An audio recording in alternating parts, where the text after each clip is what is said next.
Hello, fellow homebrewers. JP here, and I want to introduce to you the brand new Brew Built X1 Conical Series available at More Beer. More Beer sells the highest standard in homebrewing equipment, and the Brew Built Conicals are just that. They're made from mirror-polished 304 stainless steel, and they come with loads of features that you and I have been looking for. They have a full 2-inch bottom dump valve, which will eliminate your clogging issues, while the sturdy base includes 4 reinforced legs, just like those big Pro tanks do. More Beer also carries the Brew Built line of options and add-ons like casters, pressure kits, and even external glycol chillers. So you can find out more about the new Brew Built X1 Conical Unitanks by going over to morebeer.com for detailed videos on the entire line of Brew Built Conicals. You can trust Brew Built with your next fermentation, and you can trust More Beer to find the right conical for you. Brew Built at morebeer.com.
Good afternoon, ladies and gentlemen. Welcome to the session. Back in the studio once again, and this time with Concord's newest brewery. Sidegate Brewery and Beer Garden is with me today. I've got Kevin Wilson and Paul Culbertson. Welcome, guys. Thanks for being here. Great to be here. Yeah, thanks for having us. This is awesome. It's I'm excited to have you guys in here. You've been open for how long now? We're getting close to 8 months. Okay. Actually. Yeah. Early Nice. September last year is when we opened, so Okay. It's exciting. Yeah, it is. It's an exciting time to be an open brewery now that now that it's 2022, and we're past the lockdown stages. So I'm glad you guys made it through all that and are here. I've got your beer in my glass, and we've got a lot to do today. We're going to try some cool stuff. We're going to talk about cold IPA, which I don't think we've done on this show ever before. So I'm excited about that. I want to thank our sponsor today, More Beer. They brought you this show, and they bring you every session that we do. You can go to morebeer.com and check them out. I recommend checking out the Comos line of equipment that they have. I just got a Comos kegerator from them, and it's changed my life. Fits in my RV. It's amazing. Go to morebeer.com. Thank them for supporting this show. Okay, and ways to support the show. I know that everybody always asks, so I just get that out of the way quickly. You can still donate via PayPal. Just hit the donate buttons on our webpage. There's a whole page for donating. We always need the support, especially nowadays. So, the shows are free to you, and donating is just a great way to help us out. You can also, if you don't want to do that, you can click the Amazon links on our homepage and do your Amazon shopping. All the shopping, you don't have to buy any special items. You can just buy whatever you normally do. But if you start at our link, then it helps us out a whole bunch. And then the other thing you could do is support our sponsors, like More Beer, the 21st Amendment, Beersmith, Williams Brewing Company. You've heard all of them on here before. And if you support them and let them know you heard them on the show, then that helps us a bunch too. Okay, and then some quick announcements. I need to let you know about the Livermore Valley Craft Beer Festival. It's coming up on May 7th. So not this coming weekend, but next weekend. It's a great event. They, of course, had their own 2-year virus-induced hiatus, but they're back now for the 6th annual Livermore Valley Craft Beer Festival. It's Saturday, May 7th from 1 to 5. You and 1,500 of your closest friends soaking up the springtime sun, sampling Northern California's best beers, and supporting a great cause. Proceeds go to get kids to and from Livermore's nearest Shriners hospitals for children. So it's really, you're drinking for an amazing cause. As in years past, it's at the Shrine Event Center, and we'll have some of the best NorCal breweries for you to explore. Great live music, delicious food, Several local restaurants and caterers will be there. It's all for $50 if you buy ahead of time, and you should buy ahead of time. Otherwise, it's going to be $60 at the door. If you're looking for a next level experience, you can get the VIP ticket for $80. You get in an hour early. You can hang out with the breweries. You can get beer a little faster. Some VIP live music will be there. Plus, you get an event shirt in your size. Which is, you don't always get that, believe it or not. So they really work hard to give you a great experience. Check it all out at livermore.beer. You can get tickets and the latest info over at livermore.beer. All right, excited about that fest. I'm excited about all festivals being back. Did you guys have fun at Spring Brews Festival this year?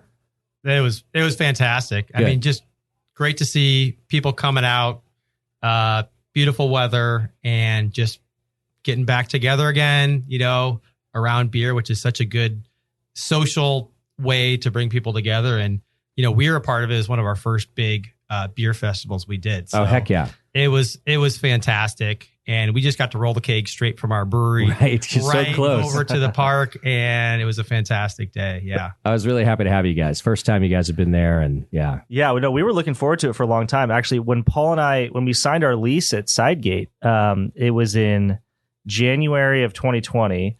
And the Spring Brews Fest was going to be in March. We're like, man, we don't have any merch yet. We barely have a name. We have a space. So we're just going to hang out outside and just hand out flyers, be like, hey, new brewery coming eventually.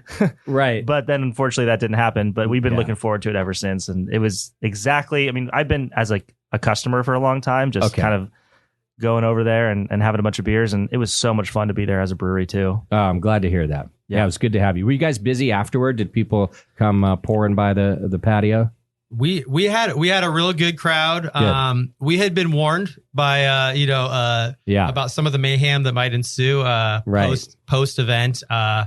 Thankfully, it was actually just a real cool crowd, and just kind of people ready for their kind of evening cap after the event. And we had a good crowd. It was fun to introduce a lot of new people to our brewery. That were here for the event, and on their way back to the BART station. Exactly. Or, they got to stop by. A lot of people getting a chance to sit down for the first time in 4 or 5 hours. So that was good. Yeah, we always get that. And I wanted that for you guys. I wanted you guys to have a big sort of post crowd. And I think it was me that warned you, like it could get, it's the only day of the year that we hire a security guard at the door. Mm-hmm. And it's not actually because people are all that rowdy. It's just, you don't want to overserve people. Right. And so our security guard is really kind of there to do that. And then of course, people who are at the point of being overserved aren't always like the nicest when they get turned away, right? So that's all I wanted you to be worried about. But we experienced a really much more mellow crowd this year over here too. So yeah, it was a blast all around. Oh, that's good. Okay, I want to get right to some beer. I've got a Vienna lager in my glass that you guys brewed. We're also drinking a pale ale in our glass from Russian River, right? But let's talk about your Sidegate Vienna. What's this beer called, first of all? We call this Copper Miracle. Okay. Yeah. And one, you can appreciate the color from this. I'm a big, you drink with your eyes first kind of guy. So, getting the color right on a nice, when the sun's shining behind this thing is something I think is one of the coolest aspects of it. But it's just a nice, it's very crushable. And you still got that Vienna malt character to it. So it's one that, we find ourselves kind of introducing our customers to a little bit for the first time. They're not as familiar as, with a Pilsner or some other things like that. So it is cool to educate people a little bit on what a Vienna lager is all about. And we really enjoy drinking it. Yeah. It's a beer that I think Paul and I go to a lot more than some of our other beers that we have on tap, just personally, that we like to drink because it's pretty low ABV. This one's at 5.2%. But it's exactly what he described. It's got a lot of flavor without having a lot of, it's not too bitter. It's not like it's just not over the top. Yeah. Everything is very, very balanced on it. And you get a little bit more out of it than you would like an average Pilsner or a Mexican lager or an American light lager. So it's really fun when customers order it, especially in taster sets. We get a lot of people saying like, oh, well, I know the 3 beers I want in a 4 beer taster set. What's the 4th beer? And I always am like, well, go for the Vienna lager. If you've never had a beer like that, give it a shot because it's got a little bit more going on, a little bit more flavor than your average sort of light lager, while still being really easy to drink. I've always been a fan of it for exactly that description. And it's got enough like malt to it, but because it's a lager, it doesn't fall on the sweet side. Yeah. Right? Like, I mean, I hope nobody minds me saying that like Negro Modelo is just like this classic, wonderful Vienna lager that has like all the balance I'm looking for. And yours does too. Like it's all crystal clear. I love that copper color. It's definitely not too sweet, but enough sweetness so that you know it's a Vienna and I can taste some malt. Yeah. Like that's really kind of the beauty of a Vienna lager is being able to showcase some malt. Well, and we did actually a lot of what Paul and I do as far as brewing goes is we try to find that like traditional style and then either brew it close to that or with a little bit of a twist. Okay. And this one was pretty close to a traditional Vienna lager. I mean, it's like 50% Vienna malt and 50% Pilsner malt. Okay. So there's a hefty amount of Vienna malt in there, but because of the style and because of the Vienna malt's not, too aggressive, you get flavor without the too heaviness on the sweet side. Yeah. It definitely dries out nice too. Yeah. Did you go traditional on hops? Sort of. Okay. I'd say we used some German hops. We did some Huell Melon in there, which isn't a super common one for Vienna lagers. I mean, and obviously Vienna's in Austria, not Germany, but they use a lot of the same hops. Oh yeah.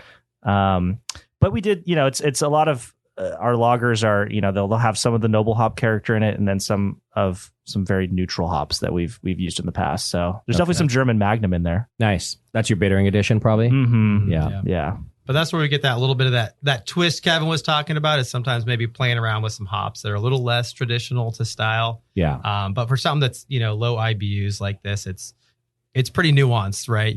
When you're hopping something like this. So it's delicious. Popular? Hey, you guys?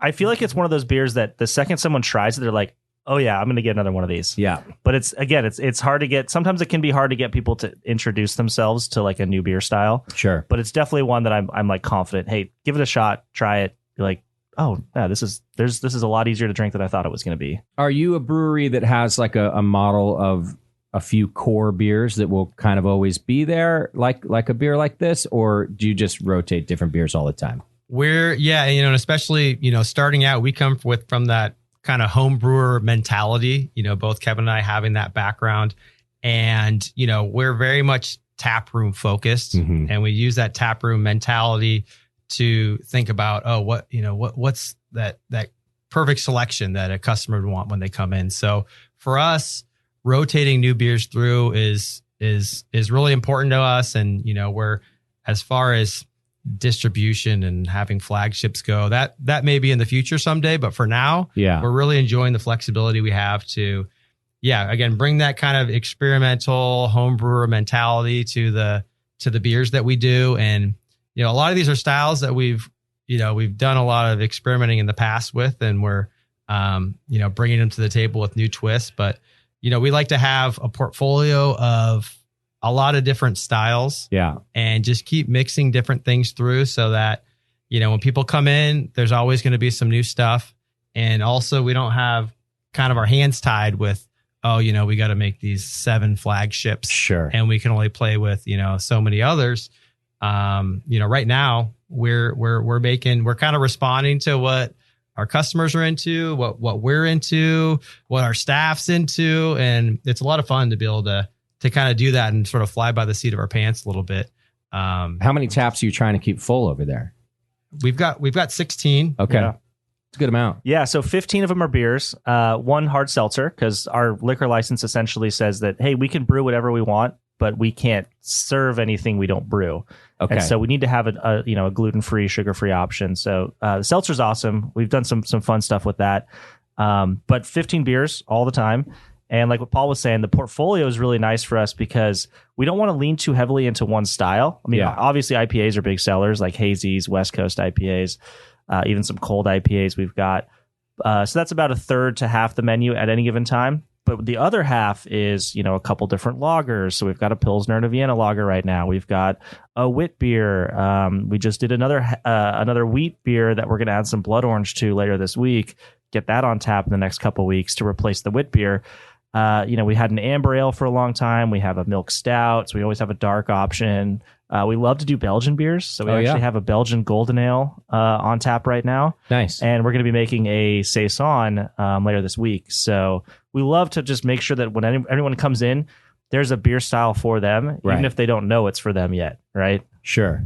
So this brings me to my next question anyway. That's really like a home brewer, I think, take on things too. Like really wanting to brew what you want to brew, run the gamut of the styles, because maybe as a home brewer, you were a little bored just brewing pale ales all the time like I did. Mm-hmm. Like you want to really try to challenge yourself to do all that. Yeah. So you guys were home brewers to start, right? Definitely. Yeah. I mean, I just grew up with it my whole life. My dad has been home brewing since the mid 80s. Okay. So, I mean, literally before I could walk, I was helping him like cap beers. Like I was just pulling the lever on the capper to get those beers ready for him and my uncles probably to go have a good time. But no, I mean, it's been great. I mean, I've started brewing, you know, I've just grown up with it. It was like a weekend hobby for my dad, and, you know, a great thing for him to do. You know, when I was growing up, and then as I got old enough, I was like, wait, this is actually like a really interesting hobby, because it's a lot more involved than, you know, doing something else. Like it's a full commitment on any given Saturday or Sunday. Oh yeah, absolutely, you know, to brew. And then all the upkeep kind of over time. And what was lucky for me actually is that by the time I did start to homebrew by myself, he had kind of gotten all this equipment over the years that he had just slowly started building up, and better and better and better and better. A lot of it actually being more beer equipment, because we're local to the area. So it was great. I kind of cheated a little bit by having a big head start on homebrewing by getting to use a lot better equipment, and then having somebody to teach me. Whereas Paul, I think, is a lot more like self-taught.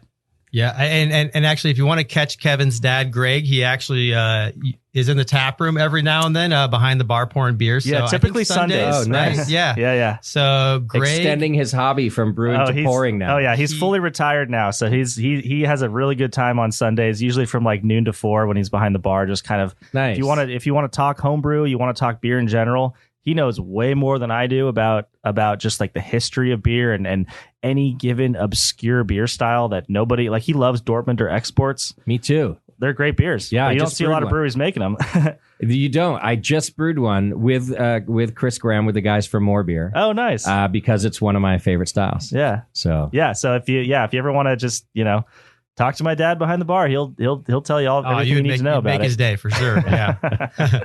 Well, and you guys got the name Sidegate from kind of the philosophy of your dad brewing, isn't that right? A little bit of that, yeah. I mean, I know Paul kind of experienced that too, like when he's been home brewing. But it was one thing that we wanted to really hit home, like as far as the culture goes, is that brewing is like a shareable hobby. It's a shareable thing, even if it's not the hobby. Like it's something that you do to invite friends over, neighbors, anything like that. And it just creates a collective like group of people that just want to hang out. Yeah. And so I know when I was growing up, it was always like a fun thing when my dad was like, oh, hey, so-and-so neighbor from, 3 blocks up the street is interested in coming over and seeing how the beer process, works and then how beer is made. And he'd always just say like, hey, just come on to the side gate. I'm in the backyard, because we were always brewing in the backyard back then. Right. And, I'm not going to answer the door. Just come to the side gate. And so it created this very like open environment where you get people coming in and out. We usually have like a barbecue going. I know Paul experienced a lot of the same thing when he was brewing too. Yeah, I think what I realized is, brewing out of my garage for so long, like that was how I met so many of my neighbors or got to know like my community a little bit. Is I'd be out there brewing and my neighbors would be walking their dog, looking at me funny, like, what? There's a lot of stainless steel, there's some steam, and looks like you're up to no good in there. We're not cooking meth, we're cooking beer. that was the running joke. Yep. But yeah, I mean, just the sense of community around, to me, the coolest part about making beer, whether it's on a small scale or a larger scale, is sharing it with other people, right? That's the beauty of it. From the time I, brewed my first extract, Sierra Nevada clone, and people were like, wow, this actually tastes like beer. And I was like, yeah, isn't that crazy? Like maybe I'll stick with this for a while. So, right. Totally cool. And that was, that idea of, taking beers with you wherever you go to, a friend or family member, and then you kind of have something cool to share with them.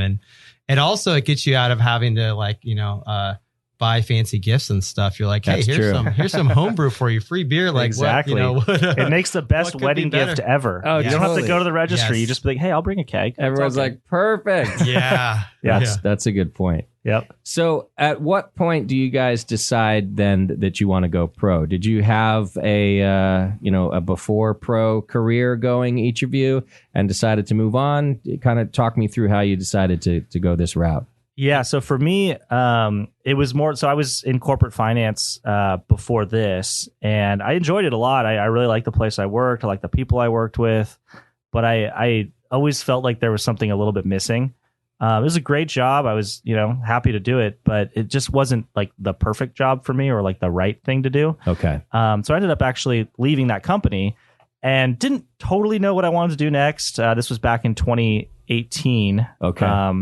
Knew that, hey, like if I wanted to come back to that same company and do some corporate finance, they would be happy to have me back. It was really good terms. But I knew that I wanted to do something a little bit different. And so I thought, like, okay, at the very least, I've always wanted to open a brewery, start a brewery, work in a brewery, do something related to brewing. And so I decided to start, I was thinking like, hey, I'm going to put together a business plan for this. And Paul and I had we worked together at that previous company. Mm-hmm. And so Paul and I had actually made, some beers together before. And I remember I was actually like a month or two after I had quit, I was over at his house. We were, making a beer. I was helping out with something. And he was like, hey, I kind of want to start a brewery too. Like, wow, is this something we want to do together? Yeah.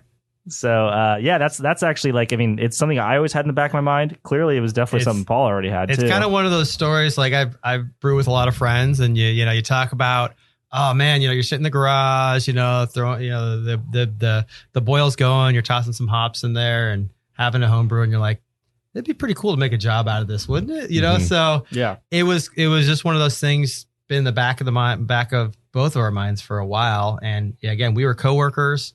We bonded over beer, shared home brews with each other, brewed some beer together. We did some fundraisers where we were brewing beer to support some good causes.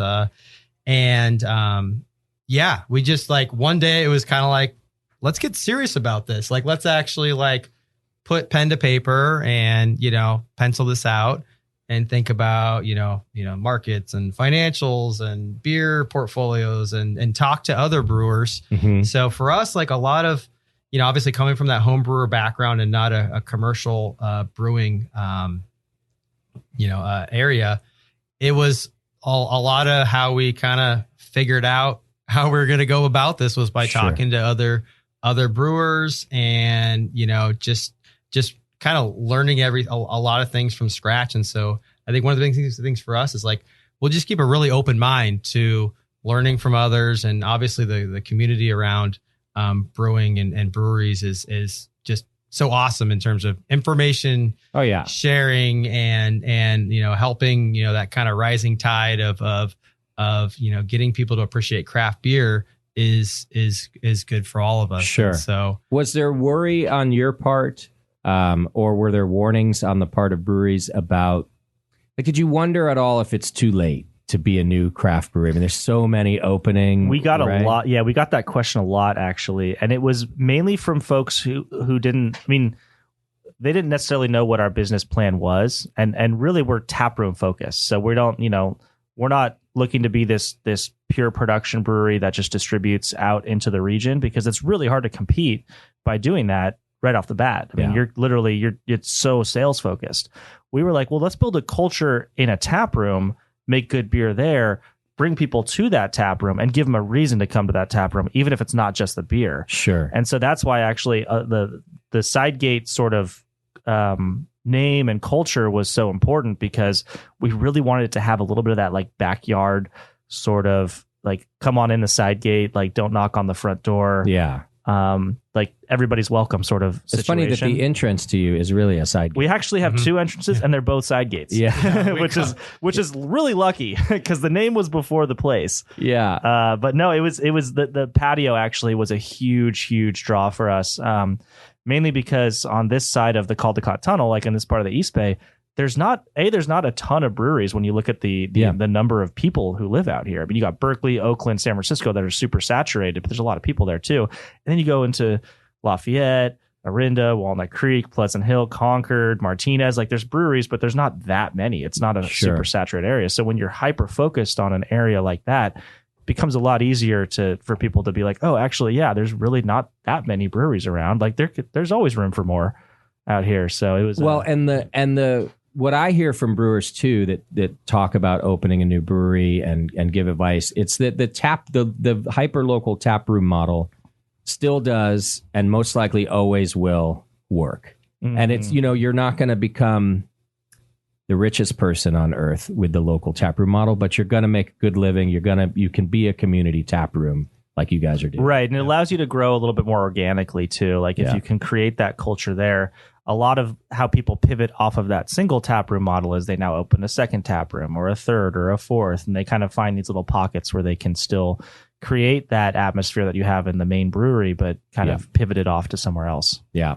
It's a good point. And although I will just add to, like, with all the lessons of a pandemic, when Vinny Chilurzo, whose beer we're also drinking at the same time in here, when he was in here, he talked about how, because his sales model was multi-tiered, some over the counter at the tap room, some distributed, and then they even picked up like mail, like sell by mail.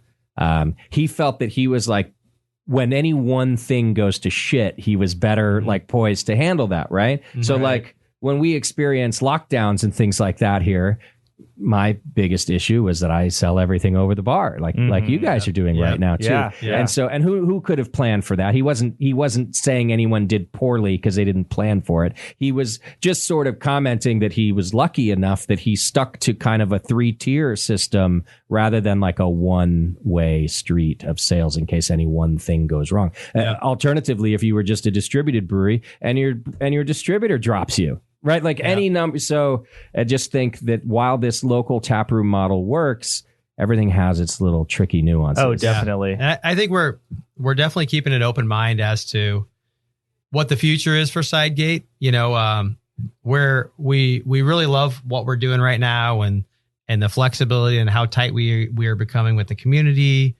And, we're really proud of what we've built here. And I think, we're optimistic that, we can start doing with time, doing some more things with our beer. And, we're definitely, a transition for us that's pretty imminent is getting, more keg distribution out. So getting beers out kind of throughout the county, sure, and things like that. And, like we're really have an open mind about, growing smart. And we're definitely not in a huge hurry to do it. We're not going to be knocking on Costco's door trying to get get in there.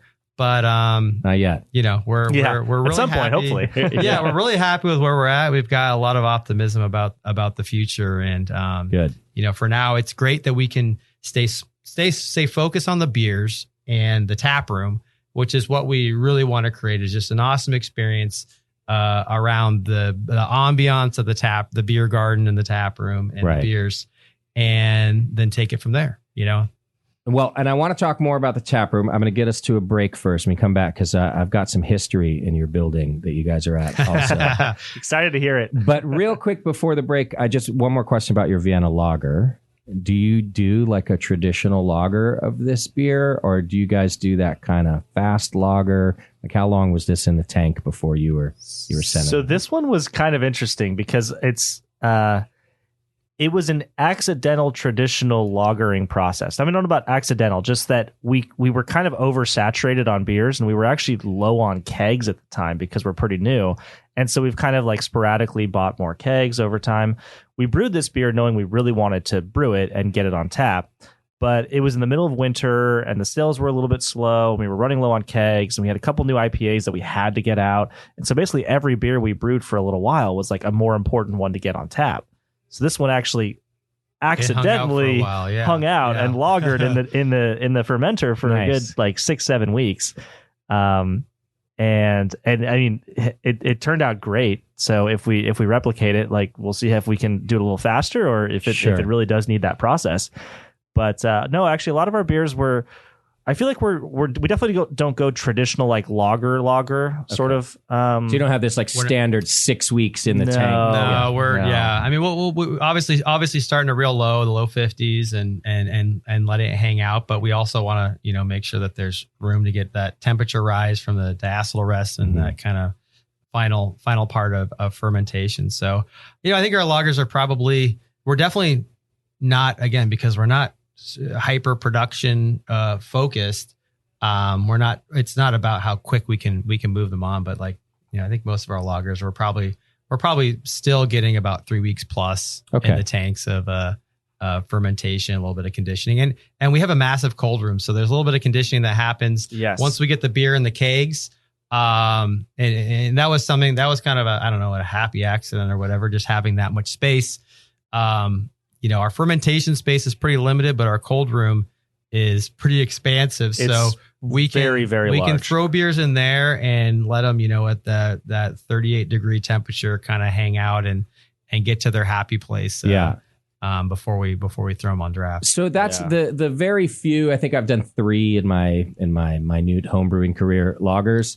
I found that any sort of cold conditioning like that for a longer time just does make things better. And so I would encourage homebrewers who are listening to this, and especially if you want to do a Vienna lager, I mean, if you want to do a shortened fermentation like in that primary tank, by all means, Tasty on the show. There's a bunch of shows in the Brewing Network who will teach you how to do that.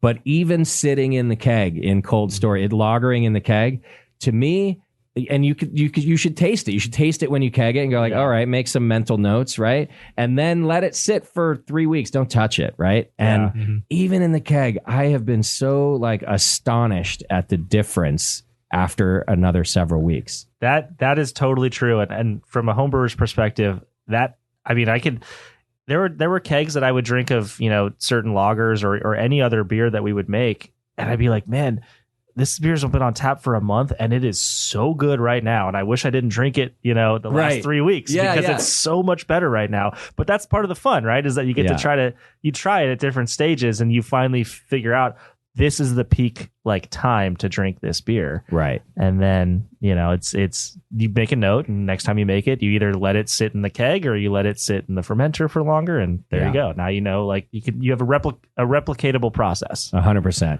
And of course, homebrewers have that luxury not needing to free up a tank and get going. So certainly not criticizing by any means, but for homebrewers, I just really like to say even if you got to get it out of the fermenter, hang on to a keg, just whatever, because it does get better. All right, I'm going to take us to a quick break, and when we come back, we're going to talk about where Sidegate is, which of course is here in Concord, California. They're just 2 blocks from the Hop Grenade, and I've got a little history with that location. I'll tell you when we get back. Hang in there. You're listening to The Session, and we'll be right back. Welcome back to the program. Thanks for hanging out with us tonight. Still here with Sidegate Brewery and Beer Garden. I like the distinction. I like that you put the whole thing in the name because you guys, as we're about to talk about, have a rad beer garden. And I wanted to get your take on the building and give a little history on it myself. So you guys chose the I know it because I've been around Concord for so long, and you guys have too, or at least you have, Kevin, right? Yeah, Paul's been in Walnut Creek for I've been about 15 years Okay, in the area. Yeah. So it used to be this amazing dive bar called Time Out, and it was Time Out for a long time, and Time Out was all sorts of glorious things and seedy things at the same time. But one of the very cool things about it was it had this great music history. All the local bands, which is how I knew the place in my local bands and with other bands that I managed and all that, we all played at Time Out at one time or another. This is what in my 20s, right? So this is a long time ago. And so the place has this kind of place in my heart. And so I looked at it too before we found our location for the Hop Grenade. Time Out had already left, and I went and looked. And at that time, when it was vacant after Time Out, it was the same or worse disaster that it had been when it was open. Well, you finally saw it with the lights on. Right. Saw it with the lights on, and it was. I didn't have the budget to make that place over as much. But what I loved was one of the same things I think you guys love was like the outdoor patio, the beer area. And for me, the fond memories of like buying drugs there and like playing in bands and like, I have lots of awesome memories about that. I was upstairs doing things I shouldn't be doing and it wasn't even open up. We've heard those stories before. Yeah. which I think it's part of Concord history. And I really liked it as a location for us, but just couldn't handle that amount of build out.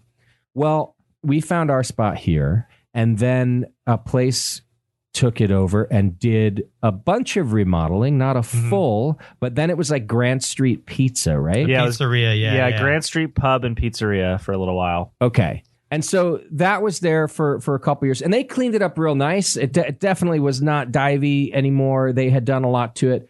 But the thing about the building is that it has this awesome outdoor patio area, its own large parking lot, which I thought would be cool for events.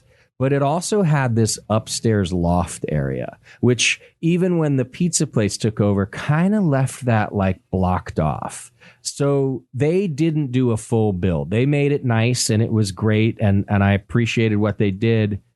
But you guys then so they didn't make it, and you guys come in and you did the build I wanted to do. Like, I'm straight up saying that. In fact, you did it better. I wouldn't have. You guys made it so nice in there. And I'm going to let you sort of talk about this, but just to paint the picture for my listeners, like you guys took this kind of low ceiling, first floor, nice enough area and ripped out that shit above you that was useless anyway to provide a good half of it as this big open like space, so that you have tall ceilings now and exposed beams, but then also used what I really wanted to use the whole time was to keep a loft that people can go sit in and look down at the brewery, and like you really did it right. And Kevin, when I met you, even before I went to the brewery, we met at a beer event, and you were showing me pictures, and I said it to you then. This was at Fieldworks, or not Fieldworks. I was at the Rare Barrel when they were launching their new brand, Hello Friend. Yes. Yeah. And I'm looking at the pictures, and I think I said it to you right then. I was like, Kevin, that's it. That's what that place needed. It's such a cool spot, and that somebody finally did that to it. So anyhow, it still must have been a massive project. And could you walk me through how you were able to and your plans? And yeah, I mean, you want the short version, the long version, or the medium version? I want the most entertaining version. The short, definitely the short to medium, but maybe not plans A to Z. But I guess when I say that someone partially renovated it, it doesn't mean that you guys didn't have a mountain of work and money to spend. And so I'm just sort of curious, like, here's a new venture for you guys. You guys don't take me, I don't take you for like trust fund babies. So I feel like you got there, you had this vision, and somehow we're still able to execute it.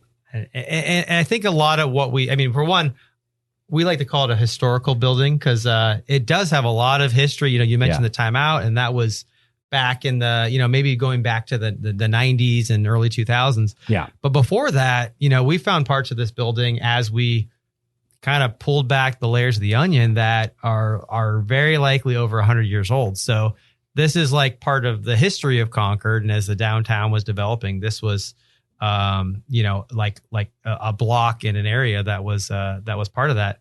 But a lot of what we did, our focus, we drew a lot of inspiration from a lot of places, but with that building, I think one was as we walked through it, and meanwhile, there were still like dirty dishes and things left from the prior tenant around. Oh, I believe whole bottles of like ketchup, mustard, like, I mean, literally like the whoever left it beforehand definitely was out very quickly and took whatever was valuable with them and then left everything else. It's usually what happens. Yeah.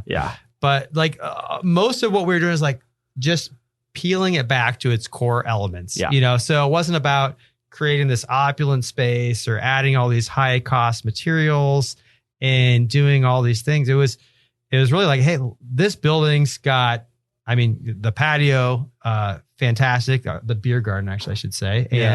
And the big pitched roof, and the area where we'll be able to put our whole brewery, where there was a second floor previously. Yeah. So it was a little bit of vision, and but again, most of what you see in there that's beautiful and awesome is the core elements of that building, like the structure of that building, the original, wood elements that we peeled back what the last 4 tenants had done to add See, that's things the thing. on top of that. They had literally every person before us just added and added and added and added to hide the blemishes.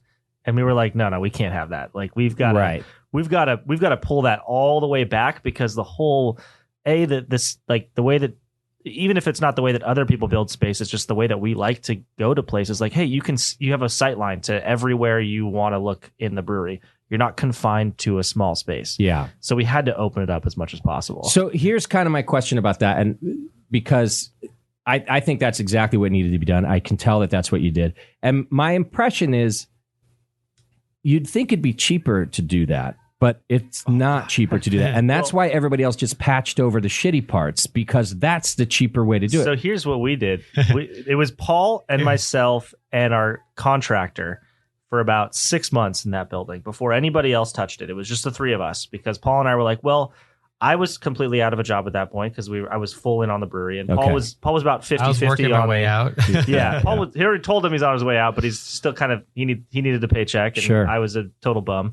So the 3 of us basically almost every day or for about 6 months, we were in there doing all the demo ourselves. Okay, yeah. And that's when I fully comprehended how much we had to do on this building. Yeah. Because there was a lot. I mean, the type of construction in there was basically like this like chicken wire plaster that was behind all the walls, which sounds like it wouldn't be that bad, but the second you try to take it out with hand tools or power tools, it's not easy. I mean, if you don't have like actual like construction machinery that's like demoing whole walls, it's a very methodical process. Right. And so Paul and I are basically, I mean, I feel like we're like halfway to like contractors at this point to be able to kind of take care of some of that stuff. Well, and so that's my impression. And then again, to sort of paint a picture for our listeners, one of the most impressive things to me is when you walk into the building, on the right side is the brewery, which now extends well into what used to be the second floor. And what that used to be was the bar. That entire space with the brewery was the bar with a low ceiling, and I don't know what upstairs, some shitty offices, some like crack houses. I think that's exactly what that was. 4 rooms, all of the above. We can only speculate on what those rooms. We've been told a lot of for. Stories about things that have happened in those offices that they probably can't retell. Right. But to make the decision, you know what? We're because the bar is now relocated on the complete other side. It's exactly what had to be done. And I don't even know that I would have had that vision, but it was the right thing to do. Just get rid of this kind of what they made it. It worked great for a dive bar, but otherwise useless. Right. And now it has tall tanks and the brewery, and it's got everything, and it's so open. The bar's on completely the other side. So I'm just sort of trying to paint this picture of the sheer scope of, I mean, you guys gutted the building. We did. Yep. Yeah. It probably would have been cheaper to go literally anywhere else in Concord that was available. Okay, right. But this building was, you can't, like, it's so hard to find, and this is pre-pandemic when we were looking at like patio spaces. Like, there literally was nowhere else that we could find that would have had the expansive kind of beer garden patio without having to build that out. And everybody we talked to beforehand basically said, if you're going to add outdoor space somewhere, you're going to be in a battle with the city for a long time, because 9 out of 10 times that's going to be reducing parking. And the second you reduce parking, the city says, "Nah, can't reduce parking. There's too many people here already." I don't know. Like, there's such a shortage of parking in Concord, but I get it. And you don't want those battles anyway. And you don't want a long drawn out. No. And that space has everything, because it's got all of the beer garden and parking. You didn't have to even use your own parking. Exactly. We were very, very, very happy that building was on the market at the same time we were looking. Did you buy it or do you lease it? We're leasing it. You're leasing it. Yeah. Very, very long. We've got a long-term lease. Yeah. So I mean, at the time we actually had a very open mind about the type of space that we might be in. You know, a lot of what we were looking at was more industrial, right? You know, the roll-up door and, you know, that kind of vibe. And we were looking at, we kind of knew where we wanted to be based on, you know, the market of the area and our belief that, you know what, this corridor of 680 or the East Bay needs some more breweries, and we love it. And we really want to bring what we found as inspiration from other places to our community. Yeah. And we really had an open mind. I mean, it would have been like, flip a coin, it lands on the other side. We would have ended up in like a more industrial space if something, would have where they won't fight with you about, parking and things like that. But this one came up at the right time. And I think when we, just realized, being in this area that's walkable and close to public transportation and the awesomeness of the plaza here, we're like, we think we can make this happen. We think we can. And we have a few people telling us that it probably could work. These are architects and contractors. And so we went in and the whole design of the building didn't really come together until Kevin and I had probably spent a couple months at least in there. Tearing things up. And it was all just very much like we were learning stuff as we went, and we were working with, on the blueprints and that kind of stuff. And it came together all kind of at the same time. And I got to give a big shout out to a lot of the people that we worked with too. Like our, the first one, biggest one for sure is our general contractor, like Kenton Rogers, who literally started his own contracting company for this project. Wow. For Sidegate. Basically, we kind of helped launch like his new business, which is amazing because we're a new business too. So he was working under the name Desero Construction when we had him, but I think he's actually changed that to I'm blanking on it right now. It's like something Jigsaw Construction. Okay, nice. And he was amazing because he was able to. He basically like taught Paul and I more or less everything we know about construction at this point. Yeah. And helped us do. We were like, hey, we don't have a lot of money, but we have time, and we can contribute a lot of labor if it's like unskilled labor. And so we did a lot of that with Kenton, and he was amazing for us. Nice. Our architectural firm, Archeologics, actually did Russian River's Windsor building.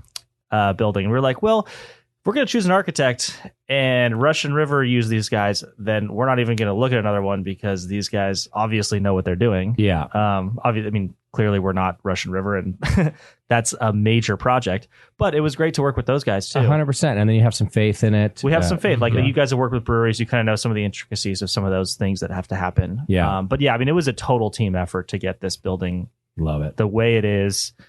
Paul and I basically acting a lot of the time as project managers rather than brewery owners, because I mean I feel like for the last like 2.5 years it was Paul and I were like project managers but had nothing to do with brewing. So luckily we were still home brewing almost every other weekend or weekday on the side, just to make sure like, hey, when we actually open, we should make sure we know how to make good beer. Not forget that part. So when we started, it was kind of like, when are we actually going to be able to open this place? And obviously we signed at least 2 weeks before, or a month before the pandemic. So we got our, very quickly, you're like, what did we get ourselves into? So we just kept at it, and that was actually part of the reason too. It was just myself and Paul and our contractor being like, hey, if this pandemic is really something that's going to be around for a while, like we can't be around a lot of other people. So the three of us, like, we're just going to, let's just get after it and do whatever we can to demo it. And then when it's time to actually build it back up, that's when we hire everybody else. Well, and maybe less of a feeling of a rush too. It actually was kind of nice. I mean, I feel like that was a little bit of a silver lining. The fact that the construction itself needed to take so long. Yeah. And it definitely got extended longer than it would have had we not had a pandemic. But Paul and I, that gave us more time to make decisions that maybe nobody else would notice, but we notice. Yeah. Like, I mean, there are certain things like all the wood in the building that we took out as far as part of that subfloor that used to be above that bar area. Yeah. Is now all the tabletops and the bar top. Nice. So all that wood got reclaimed, and Paul and I had extra time to be like, okay, well, we're going to take all the nails out of these. We're going to strip these floorboards, and then we'll ship them off to a local mill worker who can turn them into tables, and then that gets shipped off to somebody else in Pleasant Hill who's going to now make, do the final finish on it. So it gave us more time to spend more time on that kind of stuff. Right. And it's beautiful stuff too. Let me pause us on the build out real quick to talk about the beer in our glass, because I still have more questions about the build out too. Yeah. But I've got, we have Simcoe Path IPA, right? So tell us about this. So, as we said earlier, coming from this homebrew background and kind of that perpetual experimentation and playing around with styles a little bit, we thought it would be really cool to just do something really simple, right? And so this is actually a smash beer. It's a single malt, single hop. Okay. And, something that is that what they're called now? Single malt, single hop, or smash malt beer? and Smash as an single hop. acronym is single malt and single hop. Got it. Yeah. Okay. It actually took me a Google search, I think, to figure that out for the first time when I heard it. It sounds cool too. So It does. I'm so Yeah. old now that I have to catch up on these new acronyms. Yep. But for us, like, trying to hone in on, all right, what's the, we're not tied into our ways. So it's like, hey, what's the best, like, what are some 2-row malts we can really kind of try that, we really want to get a feel for. And, obviously hop wise for Kevin and I, Simcoe is one of our favorites to use. It's just definitely kind of strikes that awesome balance. And it also just pairs well with so many it's like other hops. Old school West Coast hop that has like some new, like fruitier tropical flavors. So it's like, you can get so much out of it. Yeah. So we really wanted to, we've already highlighted another beer with Simcoe, but this one was like just as pure to the elements as possible. Mm-hmm. And so we just like, hey, let's do this. Let's try, one of these 2-row malts we really want to get to know a little bit better. And what is the 2-row that you used? Breeze. Okay. Yeah. It's from Breeze. Yeah. It's so soft. It's really nice. Yeah. And we've been, base malts are not something that a lot of brewers really, really think about too hard other than price. They're like, oh, what's the cheapest base malt? And that's that's what you have to do sometimes because it goes into like the vast majority of your beers. But it was fun to do a beer that Breeze isn't very expensive to begin with. It's not like a super high end one, but it's not the cheapest either. But it's one that we've been like, hey, a lot of the beers that we've made with Breeze, whether on purpose or not, like came out really good. Right. So let's try to make a beer with just this, see what all the, our efficiency on the mash, what's the flavor like? Does it actually accentuate the hops? And I think it exceeded on all of those fronts, way more than Paul and I was definitely surprised at this. Like this is one of my, I don't know, top 3 beers that we have right now. And it's delicious. I kind of thought I kind of thought it would just be a little bit, what's the word? You just one note. Just kind of monotone, which I think I've found in the past, but the Simcoe plays well, the 2-row malt works well, and we're actually like, okay, well, this could be the start of like a series of beers we do, right? And this is the cool thing about what we're doing is like, hey, we just tried this as a throw something at the wall, see what sticks, and it's like this is a really nice beer. Yeah. Like, what hop? Let's do it again. Yeah. What hops are we gonna do next time? So So it's cool to kind of evolve from something simple like that. Kevin, you told me not to do this, but I'm going to do it. You told me not to compare you to Russian River. Well, because we were drinking Road 2 Hill 56, which is 100% Simcoe Pale Ale. So I'm like, right. All right. Okay. Just by happenstance. Right? But I want to make the comparison because one of the things I like about Road 2 Hill 56. So to me, I do think smash beers have gotten better over the years, and they're not so rigid or one dimensional anymore, right? I think because hops have gotten better, and clearly, based on this one, I think malt has gotten better. But there's still a bunch of them out there that are either one dimensional or I find them to be rather sharp around the edges, and in particular with a Simcoe type of beer. But that's something I really like about Row 2. Now I think is a little more. He's either a little more aggressive on the Simcoe in the beer that we just drank, the Row 2, or your malt is just a little more rounded because what I do like about his is it's not edgy, it's not all pointed, it's still a rounded beer. Right. This one is even softer to me and really does showcase Simcoe in a positive light because Simcoe, I'm not always a fan. Yeah. It's always good with other hops to me, always, but it is not always good on its own.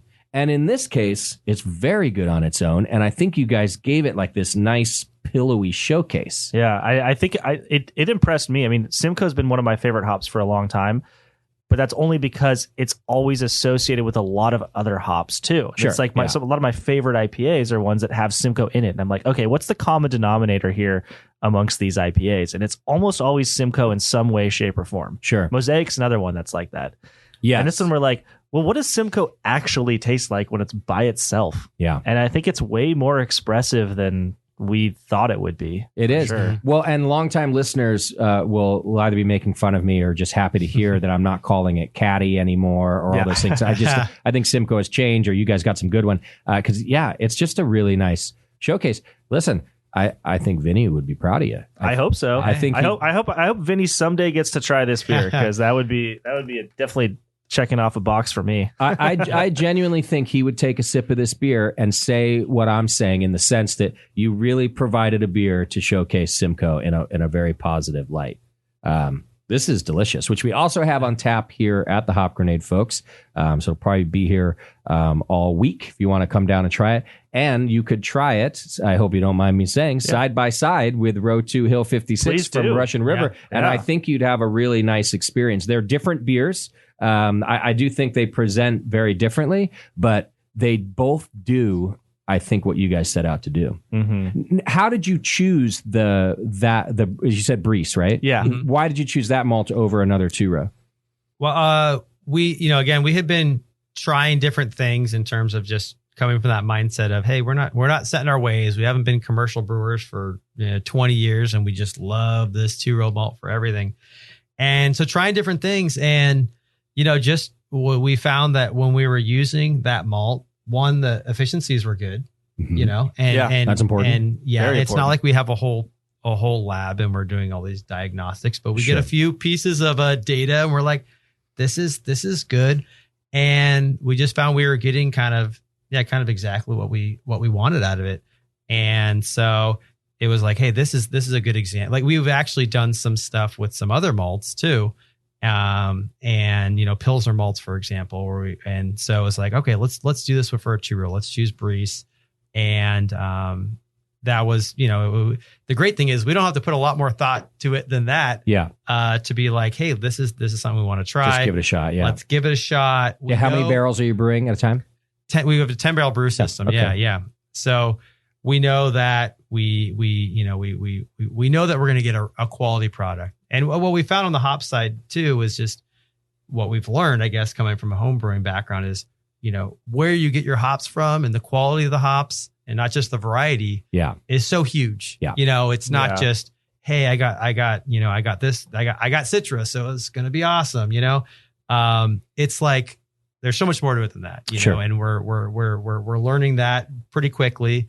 And, I think a little bit of, what getting a good batch of Simcoe in here is a little bit of us kind of, finding better ways to get the best quality ingredients into the beers. What yeast is it? Neutral yeast? You guys like? It's a very neutral yeast. Yeah, it's just a California. It's a California ale yeast. Yeah. Okay. So it's the most neutral we could have picked, probably. Mm-hmm. Yeah. Just let the rest do its thing, and then keep it nice and clean. Right. Low fermentation temp still? Or? Actually, no. This one's like right there at 67, 68 degrees. Okay. Really the whole way through. Like, we don't, for those kind of beers, we don't let them free rise. Like, towards the end of fermentation, we just kind of hold it right around that 68 degree temp. Okay. Kind of let it do its thing. It's warm enough to do its diacetyl rest in case there's anything that pops up. And then, dry hopped pretty well. It's actually the first. What's weird too is, like, this was the first IPA we made in our 20 barrel fermenters, but it's a 10 barrel batch. Okay. So that was kind of a fun experiment too. Sure. There was like a lot of variables. We're a little on this nervous beer. about that. So you mean so much headspace? That's what I was going to say. Yeah, So, it's a lot like, the of difference headspace. in headspace and how that affects fermentation? Right. Yeah. How it affects fermentation, and then really more about how it affects the dry hopping, because you're adding all these dry hops, which is going to add aroma, but you have 10 barrels of headspace that aroma can just kind of hang out in and not be in the beer. Okay. I mean, it's all in a vessel and it's all closed. But Sure. So it's not going anywhere except still potentially out of solution. Right. I mean, it's one of those things where it's like, our 10 barrel fermenters might have a foot of space, of headspace, maybe 2 feet of headspace. And this has like 10 to 15 feet of headspace. Wow. Yeah. Because we're kind of funky in our 20 barrel fermenters. They're not normal shaped. Okay. They're actually really skinny and really tall. It's the same diameter as a 10 barrel, but almost twice the height, because we have a lot of height, ceiling height in our brewery, but not a lot of like width. And so we had these things specially designed to maximize the height Sure. without being too wide, so that we have more room in the future to grow, hopefully, with a few more fermenters. That makes sense. So the dimensions on these look like they're 40, 50, 60 barrel fermenters, wow. but they're just really skinny. Okay. Yeah. It sounds fancy, but it's just 2 10-barrel fermenters stacked on top of each other with the Okay. bottom cut out of the second nice. one. Yeah, yeah. And they weld it together like that? No, it's designed normally. It's designed just, that way, but okay. you could weld it together like that it's if you just wanted an to. extra It'd make it tall the same. fermenter. Yeah, yeah. So we just kind of, again, all these design choices as we're like, man, this building is kind of funky and very interesting and very cool. How can we think ahead to, okay, if we're, where are we going to max out, production wise and barrels wise in this building? And so this is one way to, try to get a little more capacity out of a pretty limited space. Right. We built the brewery for the building, knowing that hey, these are our diameter. This is the distance we have. This is what has to work. Yeah. If it's not this, then we have to figure out something else. Okay. Well, that's the way to do it, really. Yeah. In for me, thinking about the space, we've talked about how much kind of outdoor space and parking space you have, but also in your parking lot, I feel like you even have space for fermenters there, like in some sort of future growth too. Like you've got more space inside. I've been there enough to see that. You've got some years to grow. But if you saw a real growth spurt, you could even go the outdoor route. That would be a fun problem to have. That would be right. Yeah, like, all right, give me that problem. Yeah. But yes, not the craziest idea. I think that is definitely something, because we've got, although that is our food truck spot. So sure, but we get creative. Everything can be fixed. Yeah, exactly. And you will, for sure. You will get creative as time goes on. Well, that's the homebrewer mentality, right? Like, just do some, what you have to do. So figure out the most efficient, or even if it's not the most efficient, just what is a way I can get to my end goal by doing it, a certain way. Yeah. Okay, before I get us to our next break, because I want us to have enough time to talk about cold IPA, I just want to tell you, and it's kind of strange, but my favorite part of the building, I think you already know this because you showed me a picture of it and it blew my mind, and then I've since seen it myself. You guys weren't there the first time I went in. But in the corner where you go up the stairs to the loft, there's this exposed rock wall. And Kevin, you were describing this to me that we're worried about the structural integrity and different things that we have to mess with. But as we're pulling stuff out, we find these weren't your words, but this ancient rock wall that turns out to be the structural integrity of that side of the building. And from an engineering perspective, you lucked out that all you had to do was make it visible so it looked cool and not really mess with it to hold the building up. So that's what was cool. So that's the term cornerstone comes from the fact that in the olden days when people build buildings, they would make a stone wall in the corner of the building. Okay. And then build out from there. I see. And that's why we think this building is north of 100 years old, because it has a cornerstone. It has a cornerstone. Yes. Hell, it could be 300 years old. We don't know. Right. But so what was cool about that, we peeled it back. But luckily, my younger brother is a structural engineer, and when he saw that, he was like, this is not going to fly. You can't have this be an actual structural component of the building, because there were cinder blocks resting on that stone wall. I see. What's cool though is that you can build steel beams, and if you look in that section again, you'll see all this new steel that's up around it, and it frames it, but we didn't have to destroy the wall. It just kind of goes around it to frame it like a picture frame. Got it. And then now you could blow out that whole cornerstone wall if you wanted to. I see. And the building wouldn't move an inch, because the steel is now the structure. It's what's holding. So we got to keep the cool feature without replacing it. But it does just look so cool. Yeah. Well, and that was something, again, as I said, so many of these design elements kind of came together as we're in the process of demoing and doing whatnot through this building. When we first got into it, all you could see of this stone wall was about 6 feet by 4 feet, it was behind the bar as a little design feature. It looked like it was just a facade, and someone was into that look. And then as we peel things back, in fact, the old place had a mini cold room in that whole corner. So we peeled back all these things, and then we realized, wow, this stone wall is not this is not a facade. This is a building. Right. And it's about 10x the size of what we thought it would be, or more than anyone even knew it was for God knows how many decades. But before you guys did the steel, it was still structural. It was structural. Okay. That's so yeah. When that's the other thing that scares me about when you were having timeout. a great time at timeout, like if there was a major earthquake in Concord, that building was crumbling. Also, no wonder they didn't like. We went upstairs, but we weren't allowed upstairs. So I mean, it was so far behind. I mean, we had to literally drill holes through that wall through the stone to make sure that it wasn't just a facade. Wow. I mean, it was it was a pretty fun surprise. Yeah. And that upstairs need to be beefed up quite a bit to get up to code, really. So we kind of ended up having to triple reinforce everything. Well, it's a beautiful space, and if you even just do a Google, because I saw them on there today, just do Google Sidegate Brewery, and there's a lot of interior photos that just show up on images. You can go to the website, which is sidegatebrewing.com. Yep, that's it. Yep. You can go there, but I encourage you to take a look at it. And if I didn't actually look for old timeout photos, but they're probably there too, because it's night and day, and you should really just see. There's a couple shots looking down from the loft at the brewery. There's definitely shots of this wall I'm talking about. It's right where the stairs go up. So you'll know what I'm talking about. Do a search. It's pretty cool stuff. I'm going to take us to a quick break because we've got one more beer to try, and it's a cold IPA. And I want to talk about that because I've made fun of the style before, but mostly because I don't know what I'm talking about. I don't even know what it is. So hang in there. It's The Session, and we'll be right back.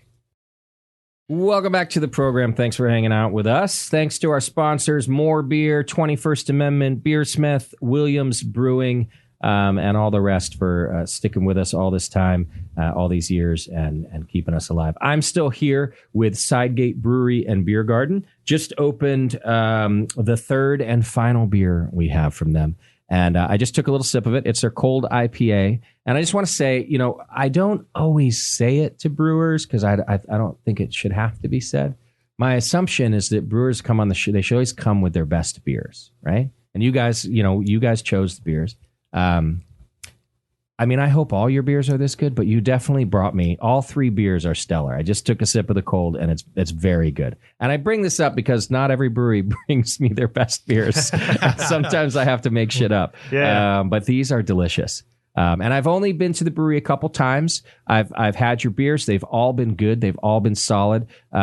These are even better than my experience that I've had there. So, awesome. Well, thank you so much. Yeah, I mean, it's fun because we're only like 7-8 months old now at this point, and so we feel like all of our beers are getting better and better and better and better. As should happen, right? To anybody. Yeah. Vinny would tell you the same thing. Yeah. Even if a brewery's been around for 10 years, they should be getting better. Yeah. So I feel like anybody who comes to the brewery now should have a better experience than if they came a month or 2 months or 3 months ago. Sure. And we've been proud of everything, but I feel like everything we're coming out with now, it's like we're really learning a lot from every single batch of beer. Yeah. Well, I've gotten good feedback from others who, even before I went there too. So you guys have been brewing good beer since the beginning. As you say, you should be proud of what you've done. And we've gotten that feedback here. Okay. Well, tell me about this cold IPA. Obviously I make fun of it because I'm like, okay. Yeah. What is this new fangled style of beer? Right. Well, isn't like is there like one of the big beer companies, like one of their slogans was always like cold filtered. Yeah. Right. And the joke was like, well, no shit. It's because if it was hot, it would just foam everywhere. Right. So at first, and I do kind of know the difference now, but I would always make fun of this like cold IPA thing. What is it actually?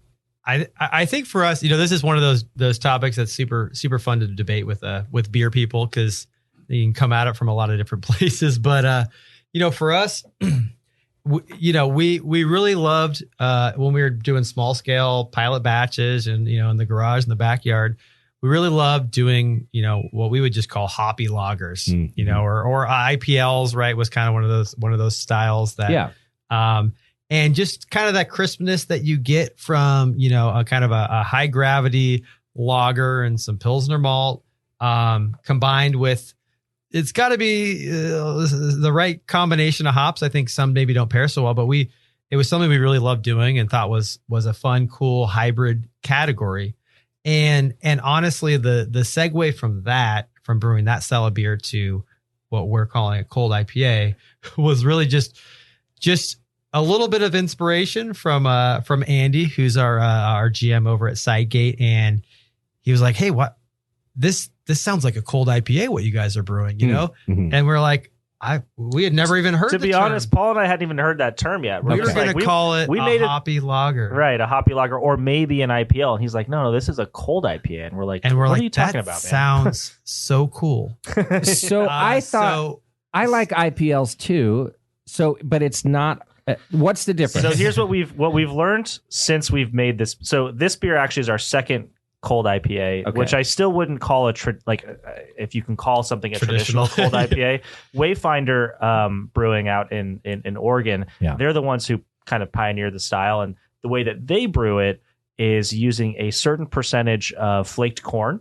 So maybe like 20 or 30% of the malt bill would be flaked corn, and what that does is it dries it out. Okay. It makes it very, very fermentable, really low body. So it's basically, just a base malt and then some corn, some flake corn. And then what they do, I don't know exactly their fermentation temperatures, but I think what they do is they use a lager yeast. They start it cold and they let it free rise up to like an ale temperature. Maybe not a full 68 or 70, but somewhere in the mid 60s or low 60s. And so it's kind of that's where the cold IPA kind of style came to be, because it's a lower body, higher temperature lager that's still fermented colder than an ale, but not as cold as a lager. And sorry, and did you say it is a lager yeast too? It's always a lager yeast. Always lager That's yeast. the key. It's but it might not be down at 35C or whatever. Right. Okay. Yeah. Correct. So, yeah. And the use of the adjuncts and the corn, I think, is kind of one of those things. The idea is to Americanize it, right? This is kind of like a northern, North American style. Mm-hmm. So I think that was kind of like, separating it from the kind of the lager, German lager category of things. So all this to say, again, there's people probably have opinions on this, but we're just trying a style of beer that we think is really cool. And what we did recently for this beer doesn't have any adjuncts, doesn't have any corn in it. Right. It's Pilsner and a little bit a touch of Vienna. Yeah. I think some Carapils in there to give it some a little bit more body. And churro also, or Pilsner is the actually major Pilsner. This one's Pilsner. Yeah, there's no churro. This one's Pilsner with Vienna. Yeah. So what we did really recently, which is really cool, is some friends of ours that we've come to know and have been just awesome and kind of helping us is the guys at Danville Brewing, and Matt and Seabass. We talked to them about kind of the same discussion we're having here, like, oh, what's this cold IPA all about? And they've done a lot of lager, hoppy lager yeast beers, whatever you want to call them. Yeah. And they do it a little differently than we do. And so we just brewed a collab with them last week, and it's a little bit of a hybrid between what we've been doing and what they've been doing. Yeah, it's really fun. It's like a true collab because it's something that they brought to the table, something we brought to the table. Okay. We collabed on all the hops too. And we also brought in Vito DeLucci, who was the brewer at Imperial Beer Project out in Brentwood, who he made just absolutely phenomenal beer. Yeah, he's great. He works at More Beer. Yep. So he was at my brew day. Yeah. Awesome. Yeah, all around, just great He's stuff. everywhere. Yeah. Vito's gonna get his own brand. Yeah. I'm gonna give him his own show, I think. Yeah. He should have his own show. Yeah. So we're really excited about what this beer brings to the table, because it's different than what we've been doing. It's different what they've been doing, and it's just kind of, I don't know, the evolution of using lager yeast to make hoppy kind of higher gravity beers. Okay. I mean, that's we love it. I mean, if you think about like how West Coast IPAs have kind of evolved over the last several years, is they're getting drier, they're getting less complicated on the malt bill. There's less crystal malt going into them, so we're not seeing like, those heavy crystal malt beers. And so they're just getting drier and drier and drier and drier, and they're letting the hops shine, the bitterness shine. And a cold IPA is almost like an extreme version of that, where you're using a lager yeast to accentuate bitterness even more, because lager yeast ferment colder, so you get fewer esters, so there's less to hide behind. And so all you're showing off is the hops. Right. So does it not exactly have to be what would normally be lager malts either, like Pilsner. Could a cold IPA still be a 2-row based IPA? I mean, I guess it's up to Wayfinder to decide that. Decide that. And they've got the street cred to do that. But I would say that they'd probably be cool with just the essence of it. I mean, it's hard to say like hoppy lager, IPL, cold IPA. Like they're all going after a specific flavor profile, I think. Right. And really, it's all about letting those hops shine on a very mellow malt base that's very dry, and you want bitterness. You don't want it to be, like a hazy where it's got too pillowy. You don't want pillowy. You want the opposite of pillowy. This has a nice firm bitterness. That's how I like my IPAs in general. Well, this one is all. Again, it's not. This doesn't have the flake corn or anything. This was our Pilsner malt with some Vienna. But the fun thing that Paul and I did on this one, and it's actually our World Beer Cup entry this year, is all New Zealand hops. We love brewing with New Zealand hops. Heck yeah. But we don't like to overdo it, like to have, half the IPAs on the menu have some New Zealand hops. When we do it, we let's go all New Zealand hops. Like, let's make it taste way different than something that has Citra or Mosaic or Simcoe. So what hops are in this? Nelson, Motuer, and Rakau. Oh, yeah. Nice. Yeah. Mm-hmm. So a couple ones that you don't see accentuated too often. I mean, Nelson is the one that you always see. Always, yeah. But the Motuer and the Rakau kind of give it like a little bit of interesting character. But the little Nelson more melon from the Rakau, I think. Yeah, the Nelson is definitely there, though. I felt like we got a really good batch of hops, too, on this one. So yeah. Yeah, it's nice. So it's got some good, like I said, firm bitterness. You definitely pick up the Nelson. Just a little dank from that. And then, there's some melon. There's the Sauvignon Blanc from the Nelson too. Yeah. I just picked that up too. It's so often now you pick up more of the dank and the diesel and less of the earthy Sauvignon Blanc. But this one, you actually get a little more of that. I think that's because it's not just Nelson. It's like you're not going heavy on the Nelson. Okay. And I feel like if you go too heavy, you get all the dank. Okay. And you don't get that like subtle flavor. Yeah. But again, like we haven't brewed with Nelson a whole lot to really know what it is. Sure. We just know we like the flavor. And we're like, let's just keep brewing. Let's keep making a beer with Nelson. Well, and I keep learning it really depends on the batch too.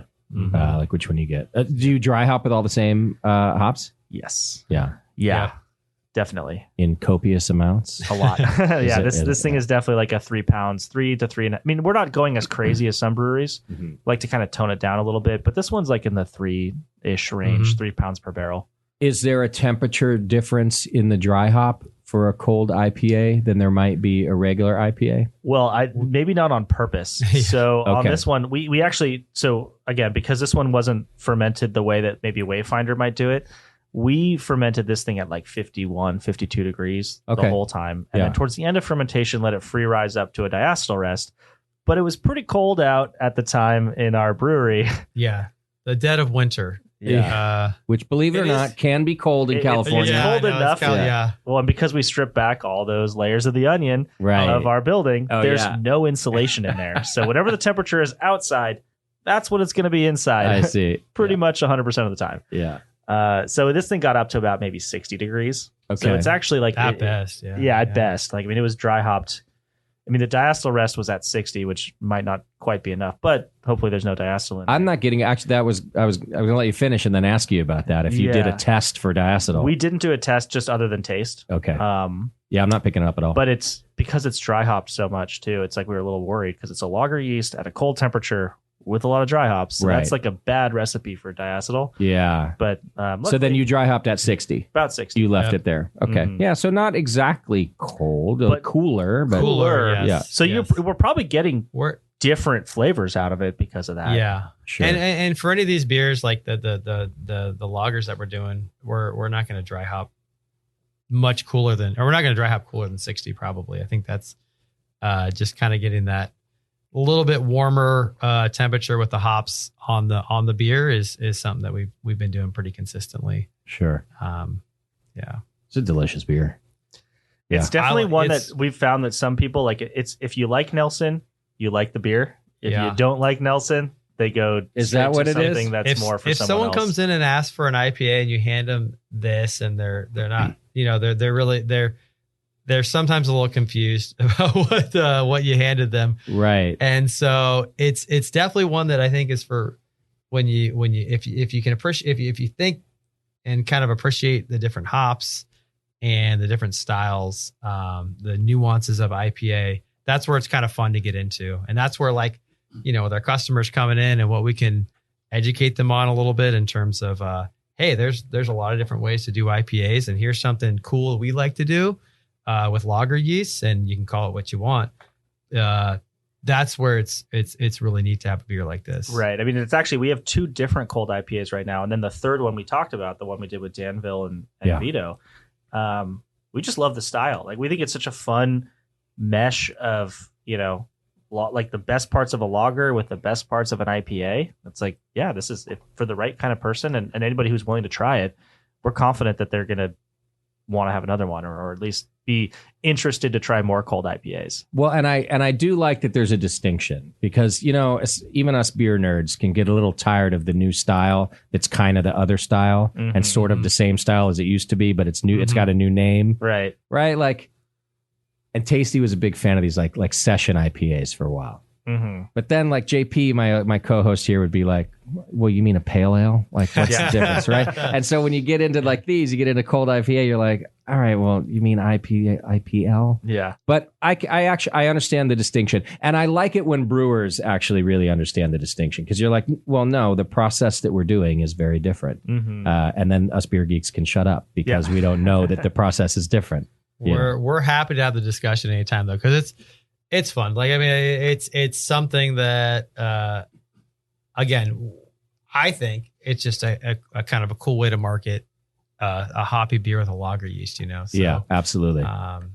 Well, you guys are brewing fantastic beer. I want to thank you for coming in and sharing it with me and doing the show. I like having breweries on kind of in their early days. And we just had Moxa on last week, and I didn't realize we had them on like right in their first year also, and then had them on 4 years later. So love to have you guys back. I'm going to enjoy being your neighbor and watching you guys grow too. All of these beers are really fantastic. So your homebrewing experience as young lads has clearly come through. So I wish you luck, and thanks for bringing this beer in for us.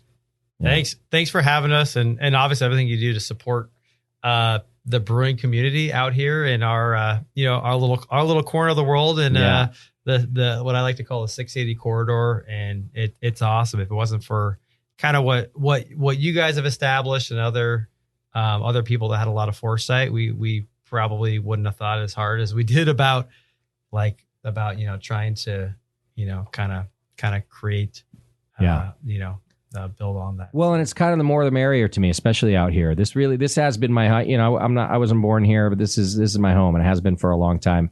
And then, as I've said, I will always keep an eye on you guys, because that home that you have now just has this, and not just because I party there, it just has this special place in my heart where I grew up. Where I grew up as a musician, and to see it transformed into something that I would have done too, like really has a little place in my heart. So yeah, I mean, hey, if you can ever like find some old pictures of Time Out, or you've got some stuff like kind of kicking around like in the attic, like let us know, because we love the history of the building, and we really want to like share that history with people who either used to experience it, because we weren't really, we weren't there when it was Time Out. You probably weren't even old enough.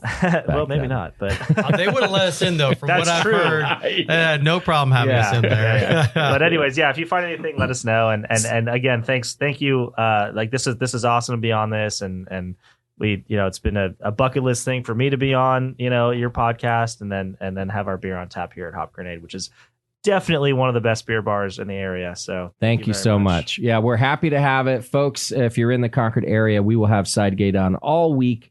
We've got a couple different beers from them. So come on out and try it. We've got the Smash IPA and we've got the Vienna Lager, and you should try both, especially side by side with our other single hop IPA that's on tap right now. So come on out and see us. Go to Sidegate too. They're only a couple blocks away. You can go to sidegatebrewing.com and get all the information that you need to follow them on social media, to get their taproom hours so you can go check it out.